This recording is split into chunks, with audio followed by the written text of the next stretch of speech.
This is Bob. Bob's a big fan of clubs. I belong to everything. That's my high school bowling team. I'm the tall one in the middle. And this is a film about why you should join one, and how Bob discovered that the fate of America depends on it. Harvard professor and award-winning writer Robert Putnam. You've been described as the poet laureate of civil society. Robert D. Putnam, for deepening our understanding of community in America.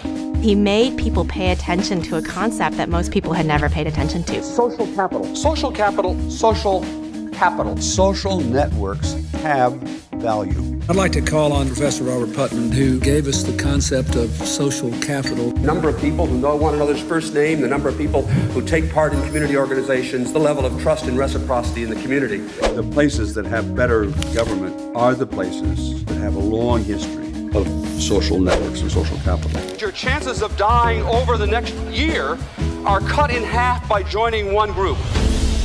Bowling Alone. Where'd you get the title? I happened to run into a friend who owned a bowling alley, and he said, "Gosh, Bob, you don't know it, but you've stumbled onto the major economic problems facing my industry, because although more Americans are bowling than ever before, bowling is up in America.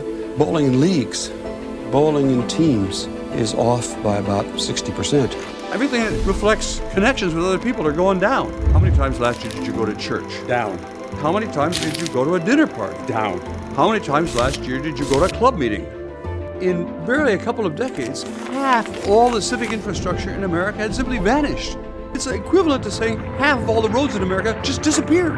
Everyone has a feeling something's happening, but then he's got charts to actually show what's actually happening. Whatever's happening to people's sense of mutual obligation, to their understanding about the common good, to their willingness to trust their neighbor, is no longer going on because people are bowling alone. The book Bowling Alone, which you're familiar with by Robert Putnam. The activity may still be going on, but there's no social capital being built. That decreases the trust we have in one another. How lonely Americans are, how divided. You know, he may have been onto something. We have to see loneliness as a threat to our health security and to our overall national security. We are trying something that hasn't been done before, which is growing and sustaining a multiracial democracy. Politics and policy ultimately depends on the social health of our country. Organization, connections with other people, is the only way you get big change. Democracy is a pain in the ass. If it was just easy, no one would have to go to a meeting and it would all just be fair and easy. You should join, your kids should join, and if there's not an organization you want to join, create one. America doesn't have to be the kind of America that you've lived in your whole life. You could decide to change history. Hey everybody, it's great to see you, and I'm so delighted that you made time for this very special event. I'm Julie Drizzen. I'm the Executive Director of Current, which is your #1 source for news and information and thought leadership in public media. Current has been serving the public media community since 1981, back when we called it public broadcasting. I want to thank Mike Henry for inviting Current to partner on this webinar and asking me to make some brief remarks. So I'll try to keep it brief. Wink, wink. Mike, you and I may not be the oldest people in this webinar. That would be our hero, Robert Putnam. But we've both worked in this field for 40 years. We've basically dedicated our whole adult lives and careers to this mission, this personal and professional mission to help public media thrive. Now, that's the purpose of today's event. How can we all live out the mission of public media? How can our organizations do that too? How can we engage our listeners, our viewers, our readers? How can we best serve our communities right now? How can we play a role in healing our country, bridging divides, and saving our fragile democracy? Bob Putnam was onto something really big back in 1995 when his original research was published as an article. That was years before it became a book, and I actually read that article, and it has informed my career. Public broadcasting leaders read it too, and Current's Karen Everhart actually wrote an article a deep dive into PBS's plans to use public TV to enhance social capital. That piece was published back in 2001. And I'm going to drop the link in the chat because you really ought to all check it out. In fact, I'll make sure it's in front of the paywall for you. It's a must read. CPB took notice and funded a National Center for Media Engagement for a decade. I worked for that center for about 6 months, writing blog posts about all the creative and innovative ways that stations, particularly radio stations at the time, were engaging their communities. So public media was doing engagement long before engagement was cool. Some people in our system think that public media is behind the curve, and it probably is on some things. We all know that. But when it comes to engagement, we have been building community connections and social capital way before any other media have jumped on that bandwagon. We practically invented it. We own it. And now it's core to our business model. And frankly, core to our future sustainability. Now, today, I want you to listen carefully. There is so much value in listening to the wisdom of people outside our little industry.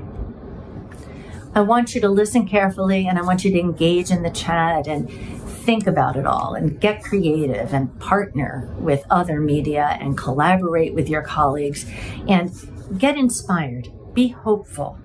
Know your history and feel joy, the kind of joy that's in the air right now and joy that's on the air right now.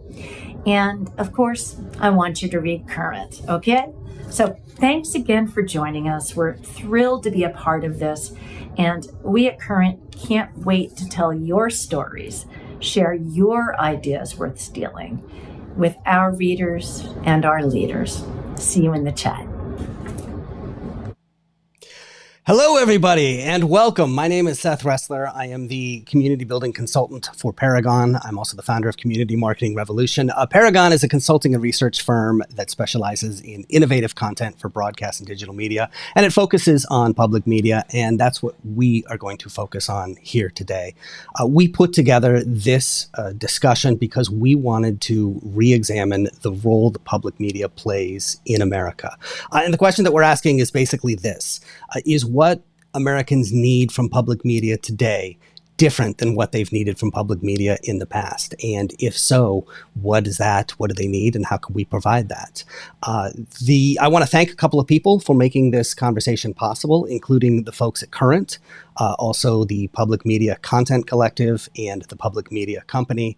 What really spurred this conversation today is a film called Join or Die. And if you've done your homework today, you've actually watched the film. It's a documentary film. We're going to meet the director in a few minutes here about Professor Bob Putnam and his work around the concept of social capital and its impact on democracy. Like Julie, I actually read the essay before it was a book called Bowling Alone when I was in college. And I went, because Bowling Alone was published after I graduated, I went and I bought the book, and I was not in the habit of buying college textbooks and reading them on my own free time, but that was how impressed I was with the book and how much I was impacted on it. So I want to introduce our first guest for today, the man who inspired the movie and who wrote the book, Dr. Bob Putnam. Thank you so much for joining us today. Thanks, Seth. It is a great pleasure for me to be here with you. Look, like Julie said, you have inspired a lot of folks in public media. I've been surprised in putting this together how many of them were already familiar with your work. Hopefully everybody's done the homework and watched the film Join or Die. But for those who haven't, give me the basics, the introduction. What is social capital and why is it important to democracy?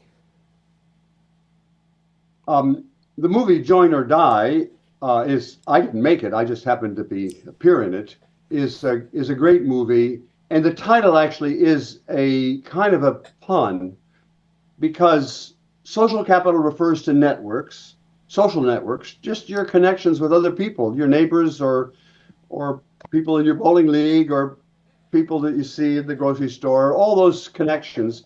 And those connections, what my work basically shows is those connections have powerful influences for good in two different ways. One is you actually will live longer the more connections you have. That's a well-established fact. But secondly, that's the first part of this pun, join or die. Join or you're going to die. Well, you're probably going to die anyhow, but you won't die so soon if you're joining groups. But secondly, join or die comes from a famous expression by Benjamin Franklin at the time of the founding of America, who was talking about Americans and our fledgling democracy at that point. And he was saying, unless we all join together, this democratic experiment will fail. And that's also true. And so that refers to the external consequences, not the consequences for you personally, but the consequences for the whole country of our connecting. So I think I've given you both an explanation for the title, Join or Die, but also the core idea of social capital. It's just those social connections and the connections of trust and reciprocity and so on that we have with other people, with my kids or with my next door neighbors or with the people in my church or the people in my bowling league. Those turn out not to be trivial, but to have huge connections, both for us individually and for our society. And maybe some of the people listening into this will have noticed, I don't know about your health, but our democracy is a little fragile, and therefore it's really important nowadays for all of us that we just worry about how to reconnect America. And can I just say lastly, I have said for a long time, for the last 25 years and more, I've been saying that this is directly related to the core of public media. That is, the same factors that influence the audiences of public media are exactly the factors that make those very same people high in social capital. So if public media prospers by getting more people to pay attention to public media, public radio and public television and all the rest of it, that will help your bottom line, or you don't have bottom line, but it'll help your mission, but it'll also save America. So it's a big deal, not just for me, but for all of you. So let me ask, this is not the first time apparently, and I didn't know this till we started researching this for this panel discussion, that this conversation has come up. And Julie alluded to that there was a conversation before in terms of public media. What would you like to see from public media now? How can public media help build social capital? Well, I don't want to get deep into the whole debate about whether you can have virtual ties that are just as good as face-to-face ties. The short answer to that is not. Social media in themselves are not nearly as good as, that is, seeing grandma over Zoom during the pandemic was not the same thing as hugging grandma. And we all knew that. At the time, that's what that Thanksgiving Thanksgiving of 2000 taught us all, that we do need to have face-to-face connections. But public media can, among other things, serve a convening function to bring people together in the communities. That's what's so great about public media, that is, you are rooted in real life communities. Right here in New Hampshire, where I'm sitting right now, or in Boston, where my wife and I spend much of the time in Boston. I am actually a total junkie. I wake up in the morning to the NPR's Morning Edition, and we go to bed, or at the end of, just before we have supper, we watch NewsHour, and there's almost, I read, some other things online, like the New York Times and the Washington Post, but other than that, I am a total victim or beneficiary of public media in America, and I know what it does for my wife and me and our kids and our grandchildren. Now, let me say a little bit more, because the challenge that public media face nowadays is to become more modern, and that's, reach a younger audience. Not, my audience is going to be, people like me are going to be gone in a few years. So you've got to be reaching out to the next generation, and so does America. And what I mean by that is, America, bowling leagues are not going to, or Rotary or whatever, they were great. They really were great. I could show you the data as to how great Kiwanis or Rotary or garden clubs or all those old-fashioned things were, but that's not the way forward. And what I'm spending most of my time when I'm not talking to people on public media, what I'm saying to them is, think of something, like, let's say Boy Scouts. Well, Boy Scouts is great. And by the way, Boy Scouts is great as a model for two reasons. One is it's fun. And worrying about social capital can't be just spinach. It's got to be fun. And that's what the media are dealing with now. And that's what I am talking to other people. And I'm still talking to people in national politics. What I'm saying to them is, first of all, it's got to be fun, but also it's got to be serious. That is, it's got to connect you to other real people and to affect your own sense of obligations to other people. Boy Scouts was invented 125 years ago. I'm not trying to debate about Boy Scouts today and all that kind of stuff. I'm trying to say America had a youth problem, a boy problem, at the turn of the last century, from around, roughly speaking, 1900. And the Boy Scouts were invented in that very period to try to solve their version of the boy problem. And the Boy Scouts is neat because it's both fun and it also involves a little, character formation. A Boy Scout is, and I can do this, although the last time I did this was 70 years ago, maybe more than 70 years ago. A Boy Scout is trustworthy, helpful, friendly, courteous, kind, obedient, cheerful, thrifty, brave, clean, and reverent. And so it was fun, but it was also serious. You see what I'm trying to say? And for that's what we need today in the country. I don't mean necessarily the Boy Scouts. It's going to be something different. It won't look like what will appeal to my grandchildren's and my great-grandchildren's kids. Got a lot of grandchildren. We're still trying to get them to have children, so we have great-grandchildren. What will appeal to my great-grandchildren won't necessarily look like what it did in the past, or Rotary or whatever. But they've got to invent something that has the following characteristics. It's fun, and it is serious.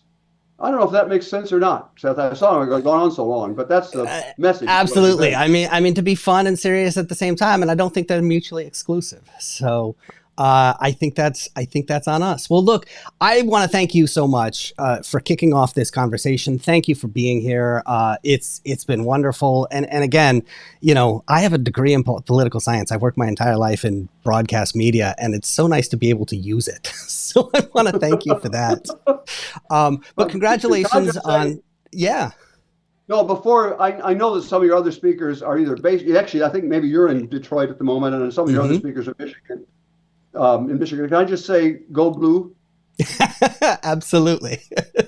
Absolutely. Well, thank you so much for joining us. I really appreciate it. And thank you for being the impetus for this conversation. I think this is really important work that you've done. And thank you for having us. I think it's making a big difference. So super.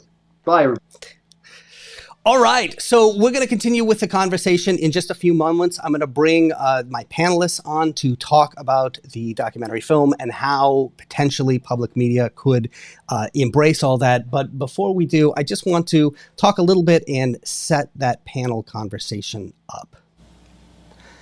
I have worked in the broadcasting industry for 30 years. I actually started in alternative rock radio, where there was a sense of, if I can borrow a popular phrase, joy at working in the industry. And that joy came not just from the fact that there was money flowing through the space, that we weren't all trying to do more with less or worried about whether or not there were going to be layoffs, but there was also a sense of mission to what we did. In alternative rock radio, our mission was to turn people on to new music, new artists, new bands.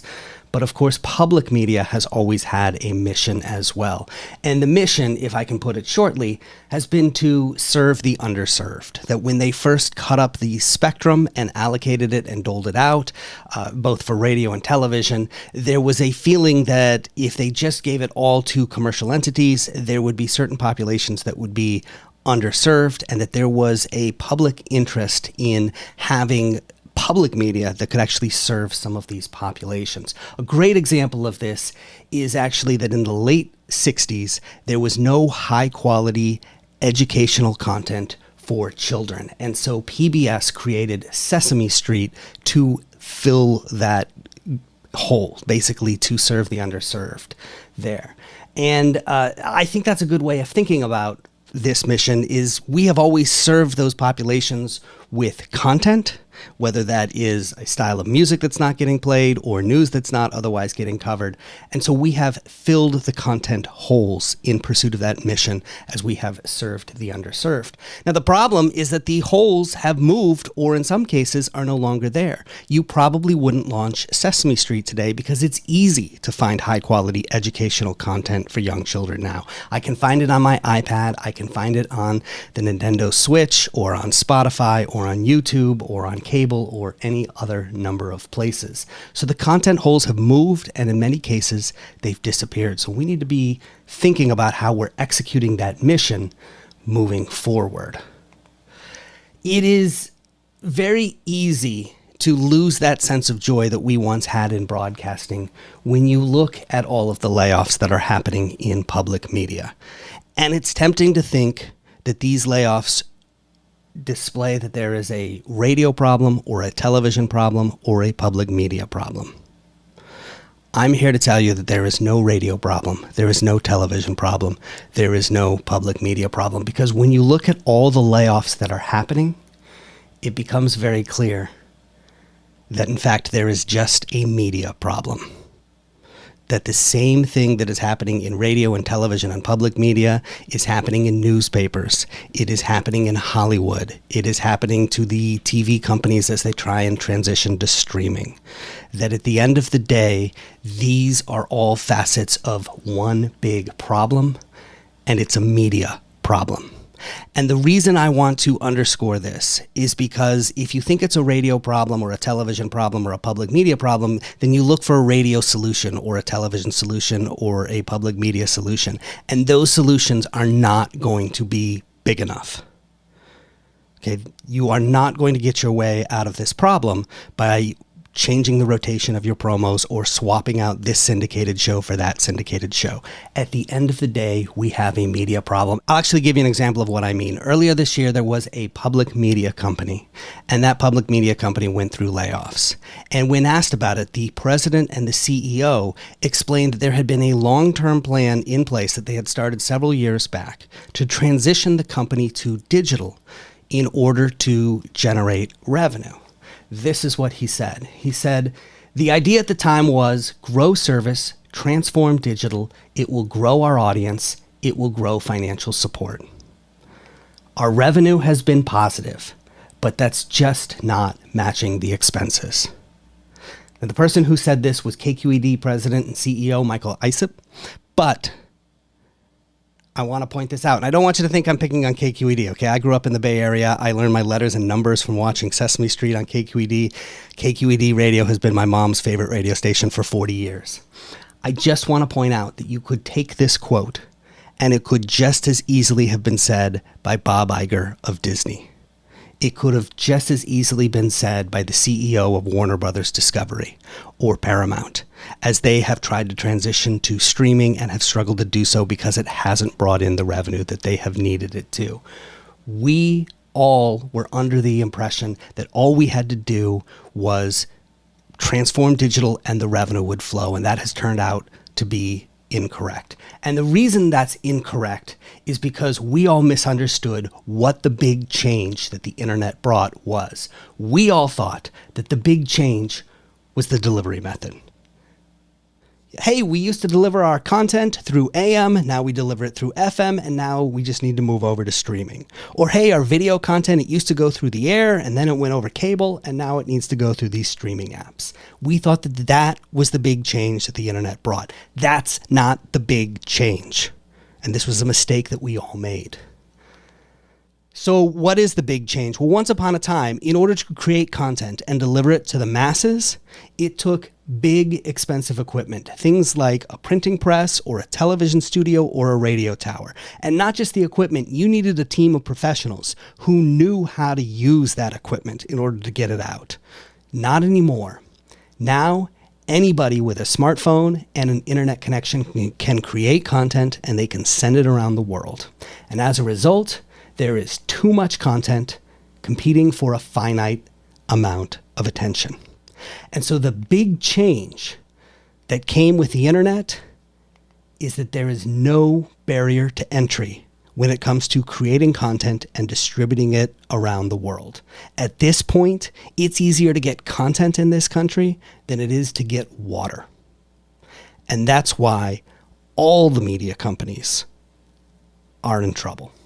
In fact, earlier this year, this headline was in the New Yorker. Is the media prepared for an extinction level event? And it's not just the New Yorker. There was a report by the global research company Accenture published earlier this year in which they said the media industry is at an inflection point. In a landscape of dwindling financial returns, encroaching tech giants, and an increasingly fragmented digital market, only radical reinvention can help ensure survival and success. The marginal strategies traditional media companies have adopted to improve performance have had limited impact. To do well in this adverse business scenario, it is time for bold change. And to be clear, this is not just media journalists out there, or it's not just me. The people calling for radical change are Accenture, the big research and consulting firm.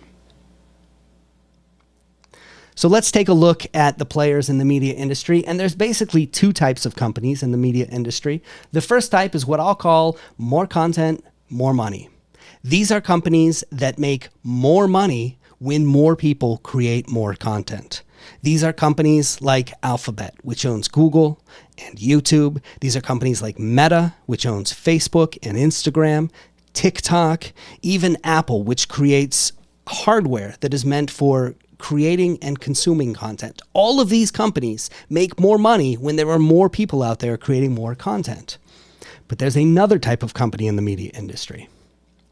And those companies I'll call more content, more problems. When more people create more content, it's more competition for the products that these companies put out. Another way to think about these two groups of companies, one is tech and one is media. And the media companies have a problem because their revenue models are based on an outdated assumption. Their revenue models were developed in a world where content is scarce. Their revenue models were developed in a world where it was hard to create content and hard to distribute content, so there weren't that many people making it. And now that content is abundant, their revenue models are no longer working. And it doesn't matter whether your revenue model is to charge tickets for your content, or to give away your content and insert ads next to it, or to give away your content and then ask your listeners or your viewers for donations. All of those revenue models assume that content is scarce, and content is not scarce anymore. Now, some of you may be thinking, well, yes, but Seth, content is king. All we have to do is create the best content and it will win. Look, content may have been king back when Bill Gates first said this quote last century. But the idea behind this phrase, content is king, is that there's a limited amount of content out there and people are going to be able to decide which is best, and it will naturally float to the top because of that. It assumes scarcity. And we don't live in a world where content is scarce anymore. So this idea that content is king is not true anymore. And in the rare cases where there really is content that is just heads or tails above everything else, and it's the only place that you can get it, what's going to happen? Well, we're already seeing how that plays out. These companies with a lot of money, these tech companies, they're just going to take that content because that's what companies with a lot of money do. In fact, we are watching that happen right now as Amazon tries to take the NBA away from traditional media companies. So content is king is not going to save your business. At the end of the day, you've got to address this underlying assumption. And if your revenue model is based on this assumption, it's not going to work. So what are our options here? Well, we could change this part of the equation. We could develop a revenue model that is based on the idea that content is abundant. And that would work, but what we're essentially talking about there is becoming a tech company. And nobody on this call has the expertise or the resources to take on Google or Facebook or these other tech companies that have a head start at this point. So we're going to have to consider something else. What else can we do? Well, we could replace content. We could develop a revenue model that is based on something else that is scarce, that isn't content. Something that still fits our mission as public broadcasters. And so the question is, what should go in that blank? And that's where we're going to start this panel discussion today. And so with that, I want to introduce our panelists. We have a great panel, most of whom come from outside of the industry, starting with Rebecca Davis, who was a senior producer for NBC News. She has also produced for HBO, Vice, Al Jazeera, A&E, and others. She and her brother Pete are the directors and producers of the documentary film Join or Die, which you watched. Rebecca, thank you so much for being here. Glad to be on. Carrie Melissa Jones is a community researcher and expert who works with brands like Airbnb, Google, Microsoft, and 2 presidential campaigns. She is the CEO of the CMJ Group and co-author of the book Building Brand Communities. Carrie, thank you so much for joining us. Thank you for having me. Excited. Dr. Abdul El-Sayed is an expert in public health, serving as the director of Wayne County's Department of Health, Human and Veteran Services. He's the author of books like Healing Politics and the host of the podcast America Dissected. Abdul, thank you so much for being here with us today. It's a privilege to be with you today. Thank you. And finally, Mike Henry is a man who will be familiar to many of you. He is the founder and CEO of Paragon, a consulting research firm where he's worked with public media for 40 years. Mike, thanks for being part of this discussion today. Thanks, Seth.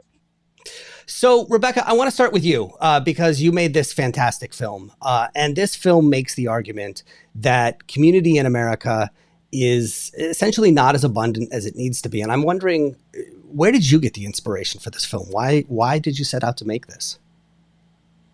Yeah, so we approached Bob Putnam, who the audience just got to hear from a little bit in 2017, the year he was retiring from teaching. So this film project, we're 7 years now in on this journey, my brother and I.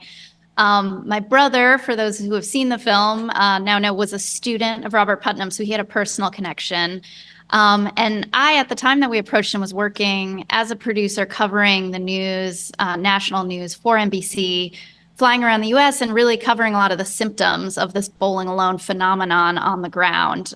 Things like rising suicide numbers, school shootings, the opioid epidemic, and really just as I was talking to people, getting the sense from them that they felt like, things in their community were off. And so, out of kind of a personal need, I think to work on something that zoomed out a little bit more, and not just keep covering the symptoms. We approached Bob to see how he felt about, us revisiting kind of his famous Bowling Alone work and other incredible work he's done over the course of his career, thinking about these things and kind of bringing them back into the conversation. And Carrie, I want to ask you, because you literally wrote the book on community. It's called Building Brand Communities. And I will say this, I do not buy 2 copies of books. I bought 2 copies now of Bowling Alone. This is the other book that I have bought 2 copies of. I bought this originally on Audible. I like to listen to audiobooks. And I got about 2 chapters in and I was like, I need to highlight and make notes in the margins. So this is a fantastic book. We're talking about this concept of community, and that word gets thrown around a lot. What do we mean when we say community?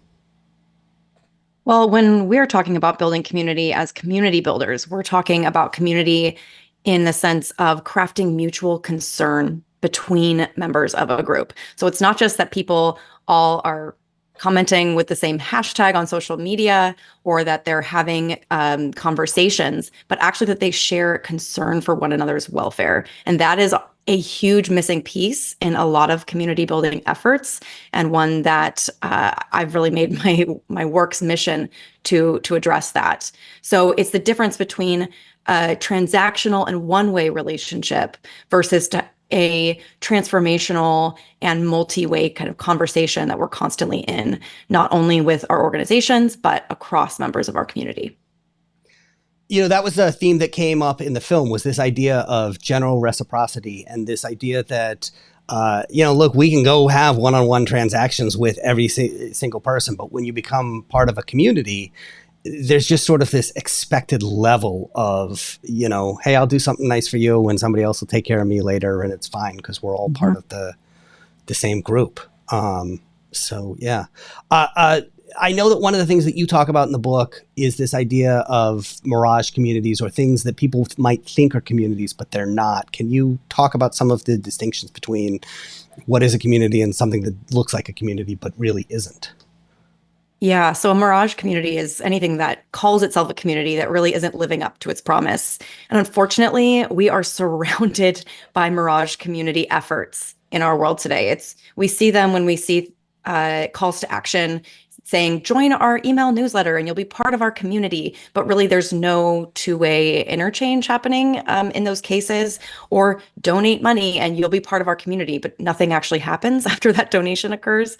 So in order for a community to be a community, it needs to adhere to three principles for participation.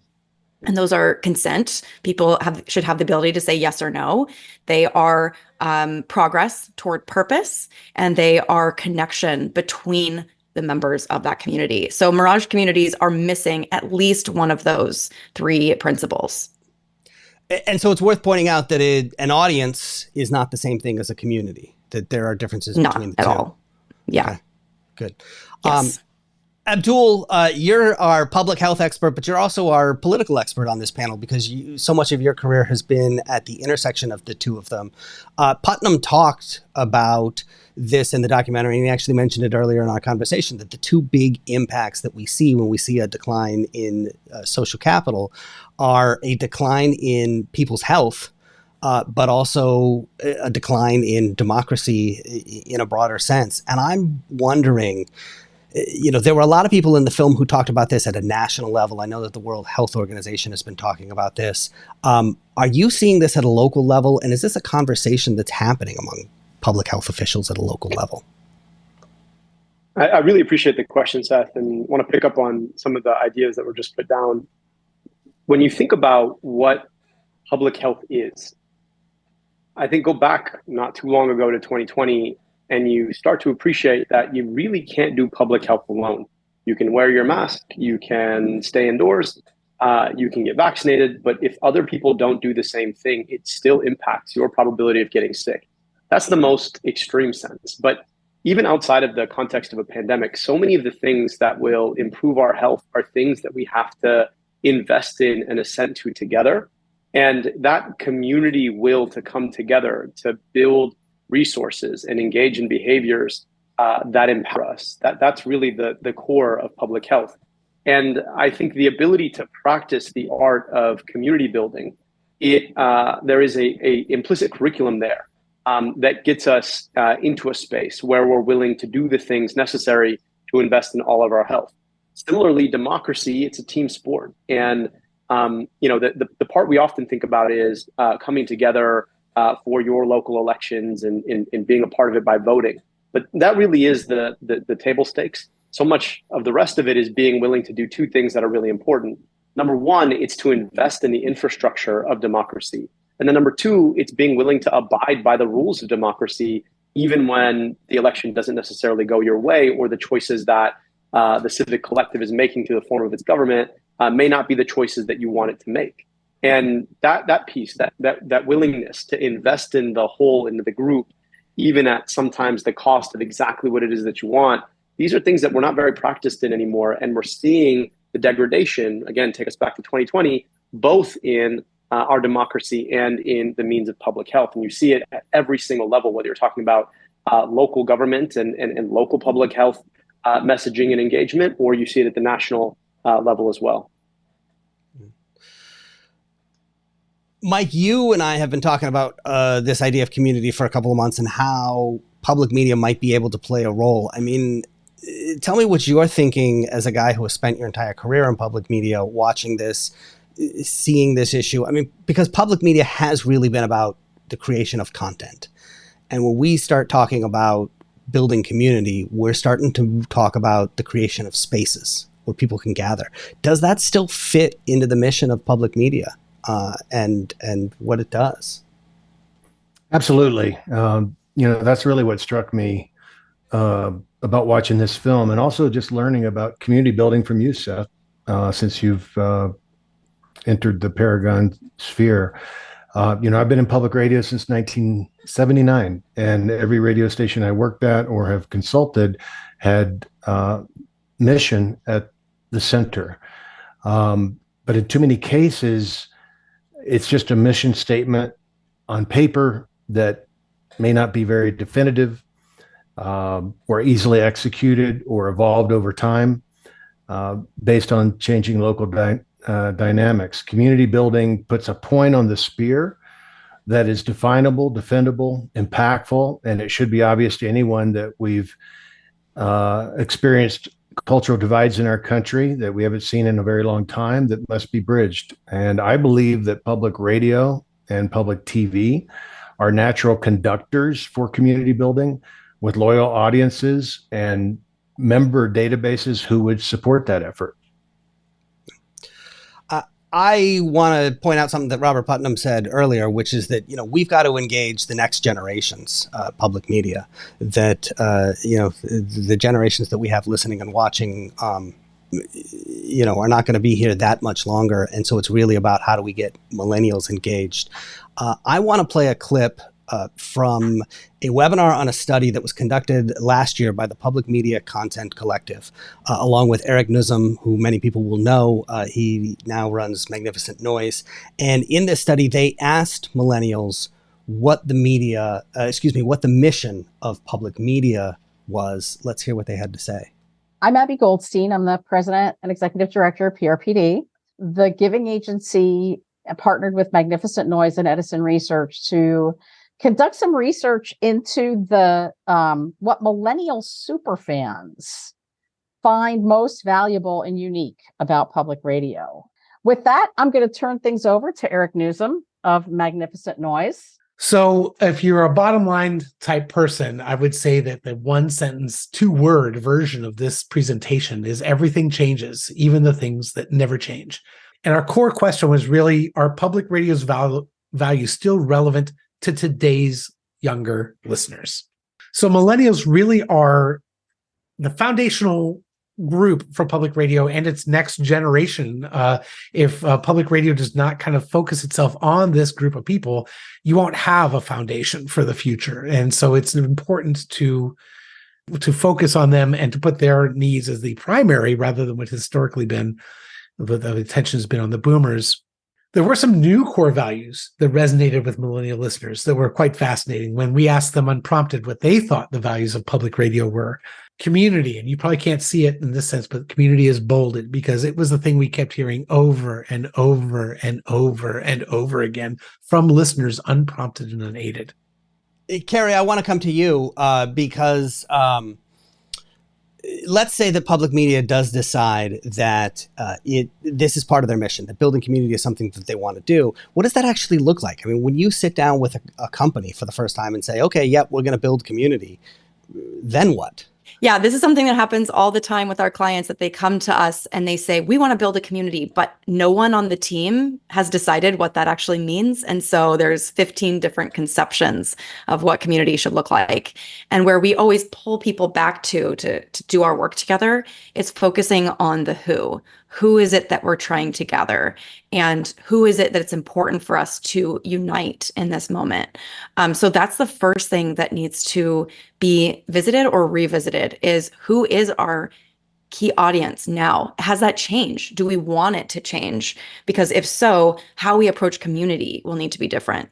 Because depending on that audience, then the next steps, the actual actions you take, the types of gatherings you organize, the technology you select, all of that needs to flow from understanding who it is you're trying to bring together. There's no one size fits all blueprint for how to build any community at any time. And you mentioned some of the tools.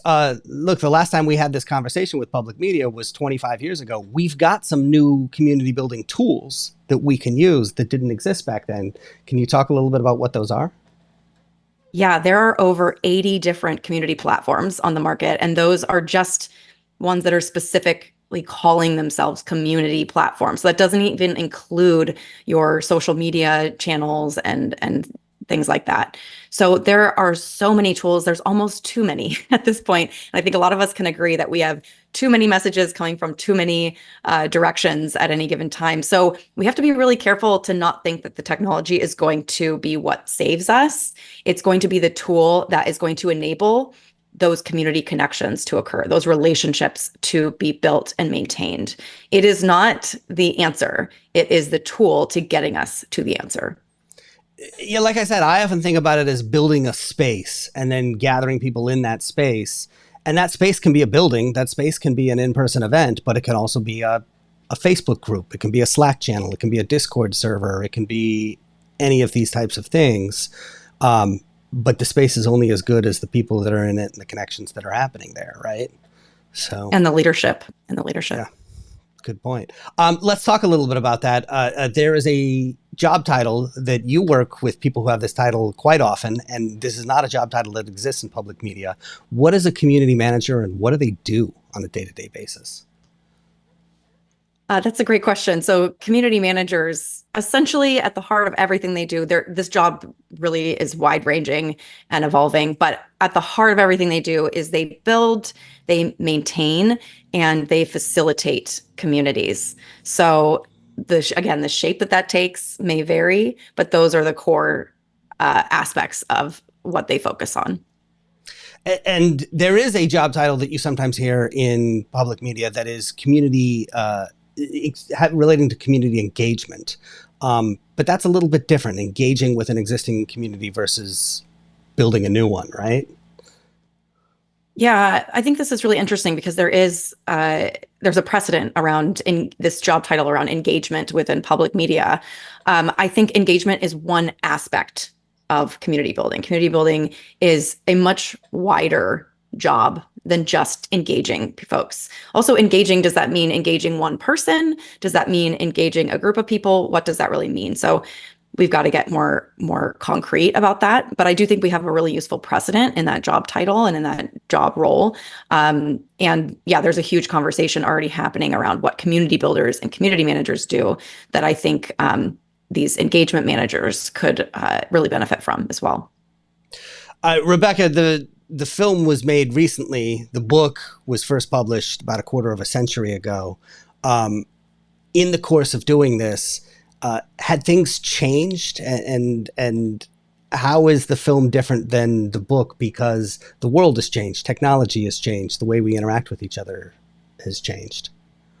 Yeah, so Bowling Alone, the book, came out in 2000. And I think that was one reason we really wanted to revisit it, especially for a younger generation who might not have even been alive or certainly of reading age when Bowling Alone came out. Unfortunately, almost all of the trends that Bob documented in Bowling Alone, continued to decline as far as membership goes. Some of the more recent data from Pew on kind of American, joining and membership in groups has 43% of Americans belonging to zero organizations or groups. So that's nearly half of us that kind of are not involved in some type of formal group life. And I think the things we couldn't predict as we were heading into production in 2017, of course, was, this global pandemic, that hit in the middle. And I think what we don't know, we're going to need someone now to carry on the work of Bob as we're coming out of that, in these decades ahead.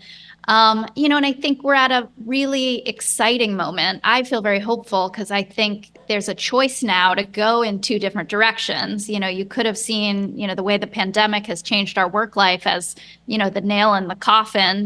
Now no one is leaving home. It's a lot of people, work was their last community. Or I think there's another way we could take it, which is, this new flexibility has opened up a lot of new opportunities. Some people just got 2 hours of their life back that used to be spent commuting. Those are 2 hours they could be putting into community. It means people are maybe, instead of leaving work in a city and going to, a corporate place to go have lunch, it means there could be a resurgence of new, smaller local businesses closer to people's homes, that can become kind of great third spaces, as it's changed where we're located and working from. But I think it's an open question, right? And I think that's why we're excited to be releasing the film right now, because we can all participate in what direction that future data kind of starts going in. And we hope, and we're we've been encouraged by all the people we've met touring around this film that are doing the hard work on the ground to turn around these trends. Abdul, the film touches on the pandemic, and I actually bought the latest version of this book, which has a new chapter that clearly Professor Putnam wrote at the beginning of the pandemic. Do you have a sense, now that we're on the other side of it, what impact the pandemic has had on the loneliness epidemic and just social capital and people's connection with each other? Yeah, I worry that what the evidence is showing us is quite startling in terms of a stepwise decline in the role that civic engagement had and the way that had been declining. And I worry that, sometimes when we think about, and you talked about this in your intro, Seth, when we think about the fact that we are not engaged in civic life in the same way, that's presented as some sort of secular trend independent of other forces and other features in our lives. And I think the way to understand, right, those other forces and other features is, I think, precisely the way you talked about it, the role of big tech. There are literally trillions of dollars tied up in an industry that is intended to monetize our eyeballs and eardrums. And that industry is really, really good at taking us away from or trying to intermediate so many of the other aspects of our lives. And I think what happened during the pandemic, unfortunately, is to fill our time, we engaged in the online or socially mediated, tech-mediated simulacrum of social experience. And the trouble with that is that we found that, I think, well, A, there was a lot of effort meant to keep us involved that way. And then B, we found that convenient in certain ways. And I think the convenience of that has stuck. And I worry that we are more tech-mediated today. Actually, the evidence that demonstrates that we're more tech-mediated. And the consequences are that a lot of the ways that we had still engaged IRL in the lexicon of my generation, that those have started to fall away in even more profound ways. And the impact has been more social isolation, particularly among young people, particularly among kids who were in middle and high school during the pandemic, and an inability to bring back some of the muscle memory that we had lost because of it. And you're seeing higher rates, unfortunately, of suicidal ideation and completed suicide. You're seeing higher rates of social isolation and depression, and that is really quite consistent with higher rates of social media use and less in real life engagement, particularly among young people.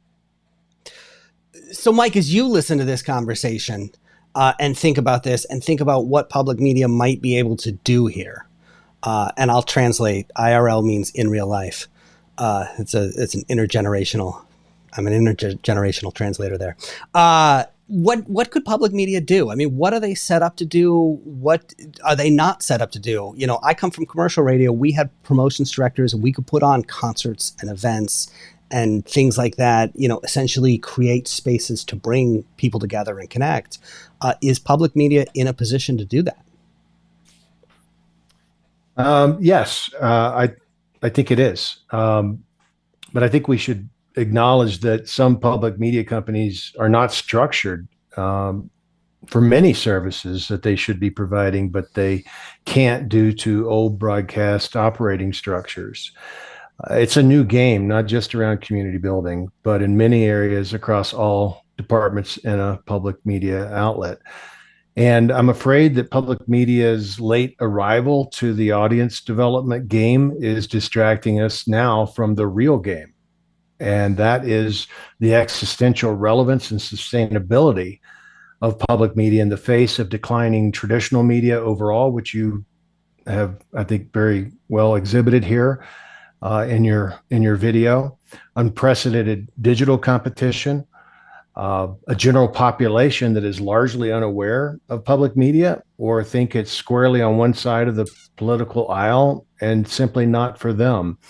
So this is an existential conversation. And when we talked about having this conversation, I think we have to acknowledge that this is not a silver bullet conversation, that one action is going to solve this problem. And I think public media plays the long game very well, and that is in our favor. And I would suggest to the operators on this panel that they rethink their structure to enable services that are provided to local audiences that serve the needs of 2025 and beyond, and not 1985 to now. I always like to have something I can wrap my head around. And so I want to think about, okay, what does this actually look like? I actually stumbled across this next clip in an interview that Matt Kundle does. Matt Kundle hosts the Sound Off podcast. He interviews radio broadcasters, primarily commercial. And he was interviewing Jeremy Sinan, who is the VP of Digital for Hubbard Broadcasting. And they talked about something that Jeremy had done early in his career with KFan in Minneapolis. And I thought it might serve, even though it's commercial, as an inspiration or jumping off point for what this might actually be able to look like for broadcasters. I loved working for KFan so much. And I remember listening to the radio show, and I remember that these callers, they would call in and they'd have these weird monikers, right? It wouldn't be just like, Joe from Prior Lake. It'd be drummer guy. Like they'd have these weird nicknames where they'd call in. And it always reminded me of monikers on a message board. And I went to Lori one day and I said, I want to make a message board for KFan. And she's like, what's that? It was like, trust me, like the listeners, so they can interact with each other, blah, blah, blah, blah, blah. And nobody at KFan wanted anything to do with it, but they also didn't tell me no. They were just like, well, if you build it, you're in charge of it. So I built this thing. It was called Rube Chat. When KFan, all the listeners are Rubes. We built Rube Chat, and that thing blew up. I mean, it had so much interaction. When I left there, it was getting like 10 million page views a month. It was great. It was in the early days. It was so important. It was building community around that station. For the first time, the listeners were interacting with each other. I'm biased, but I think it was one of the best things that station ever did to build that fan base up. After I left, nobody was in charge of it. They kept it around for a while. There was one guy that remained there that really was trying to champion it and keep it going. And then when he left, they just pulled the plug on it. They didn't know what to do with it. But that was one of those early, and that was before Facebook.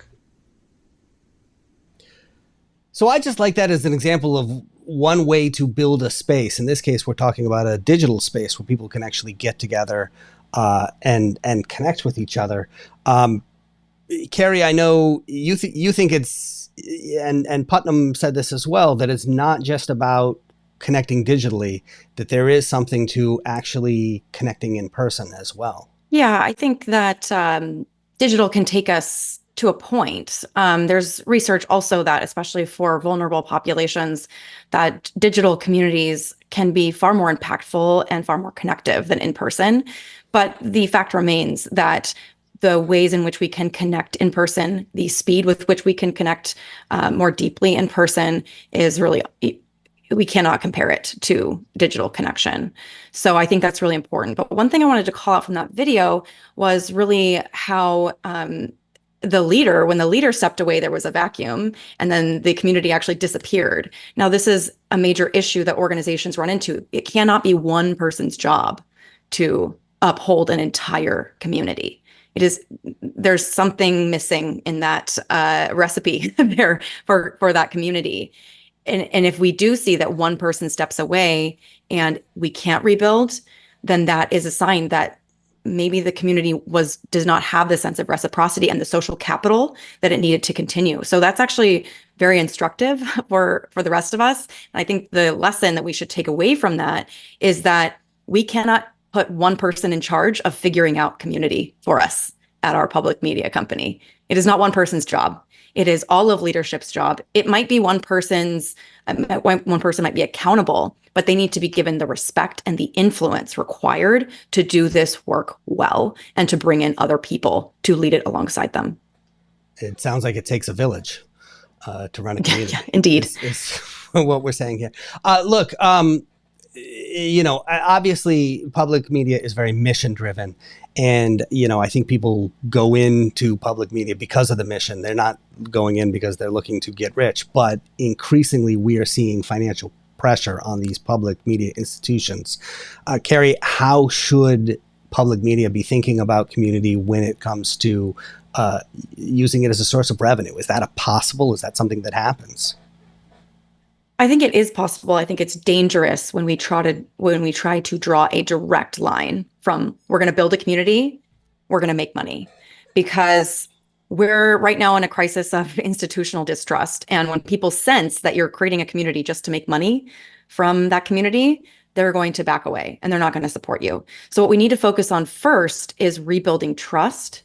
As you were mentioning, Mike, there's a sense that we're not sure what the values are that public radio stations are actually espousing, especially politically. So we need to do some trust building there and really focus on that. And then what I will say is that money and community building are not mutually exclusive. And in fact, when you build that trust, that's when people want to support the work that you're doing. But it requires an investment up front in trust building. So look, this is just the beginning of this conversation, and there's going to be a lot more to come. We're actually going to continue to have conversations like these in the coming months.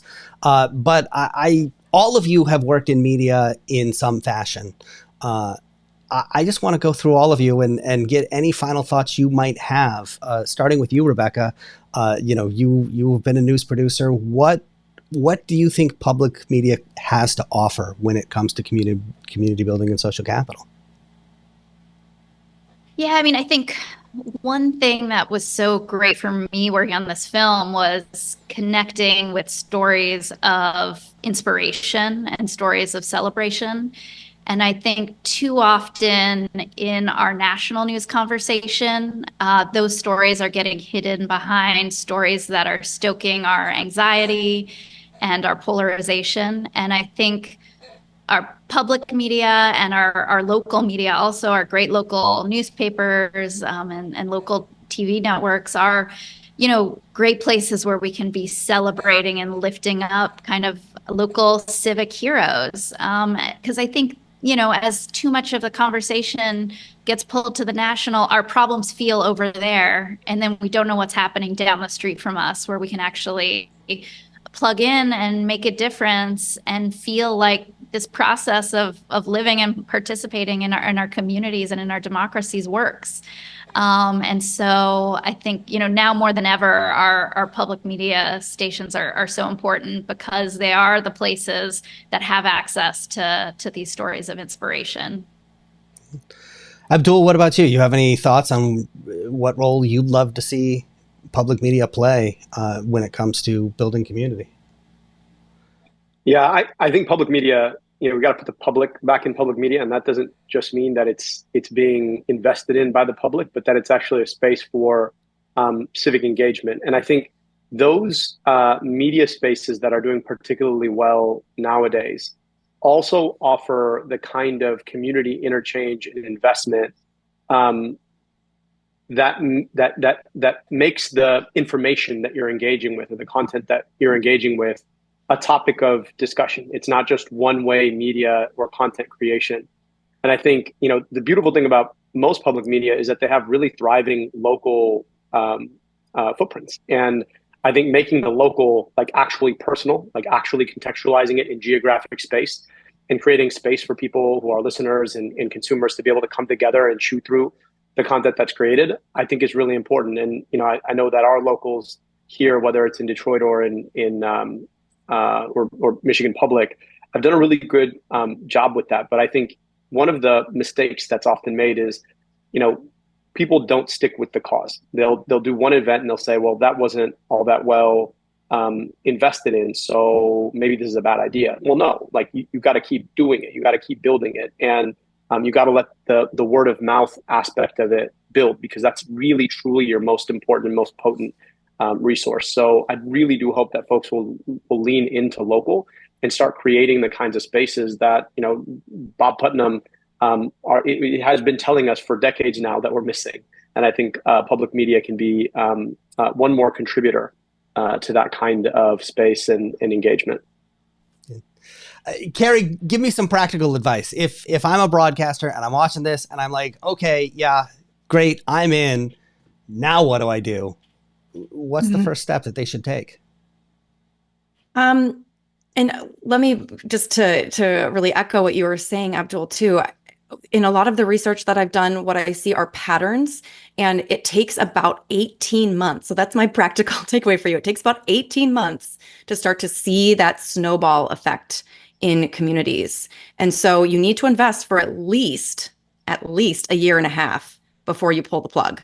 So one event, one time is a great start, and I will applaud you for that, but you've got to keep going. So in terms of what you can do coming right off of this call, I think let yourself experiment with one way of gathering people, and think about, this is just one thing we're going to try over a long period of time. This thing is not going to be, as you said, Mike, the silver bullet. And we need to give it time to see how things grow and what we can learn and how we can be truly changed by what we're creating. All right, Mike, and I'm going to give it to you. You know, you're the public media broadcaster here. What are your thoughts as you listen to this conversation and as we wrap up? You know, what are you thinking?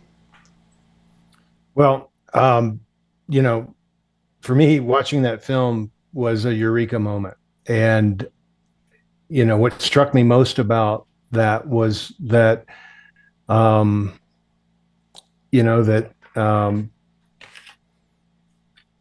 community building is mission centric. And that's kind of rolling right into Carrie's last point about, you know, taking 18 months. That comment reminds me of SEO.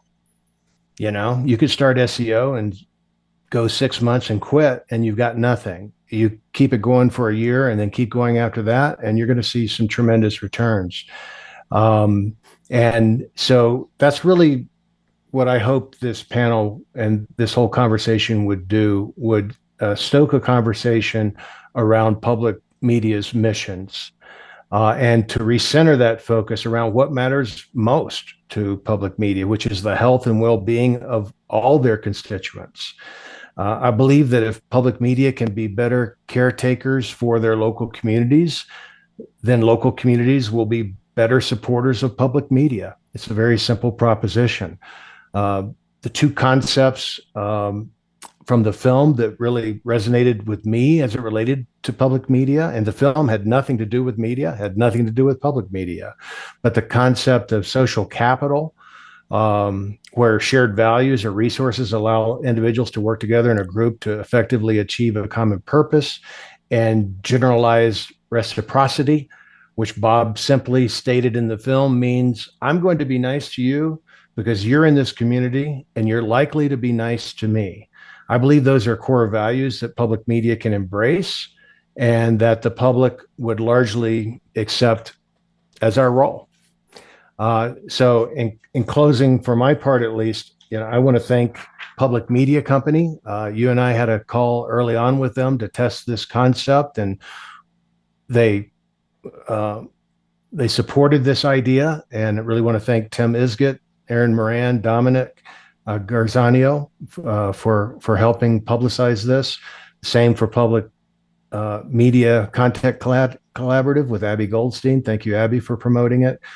Current, want to thank Julie Drizzen and Karen Everhart. And Seth, want to thank you for bringing this up to the top and this great panel that you put together. I hope it's the start of a very long but productive conversation that benefits not only public media, but the communities we serve. Okay. And I want to leave with some action steps too, starting with this. one of the things that you can do is, if you haven't watched the film, watch the film. If you have watched the film, organize a screening for your staff or for your audience. And Rebecca, if they want to do that, how can people do that? Yeah, so the film is available to the public right now, but you have to watch it together. So you have to get a group of people together. You can head over to our website, joinorddiefilm.com, and there's a host a screening button in the upper right-hand corner. There'll be a form to fill out there where you can tell us about your group, and we'll get back to you to help you host a screening. All right. And the other recommendation that I really do want to make is get Carrie's book that she wrote with Charles Vogel, Building Brand Communities. This is a fantastic place to start. And then, of course, listen to Abdul's podcast because he's just like the smartest person I know. So thank you all so much for being a part of this panel and for being part of this discussion. I really appreciate you all being here. So thank you so much. And with that, we are going to wrap up. I do want to thank Abdul and Carrie and Mike and Professor Putnam for all being part of this panel discussion. Also, I want to thank, again, Current and PMCC and Public Media Company.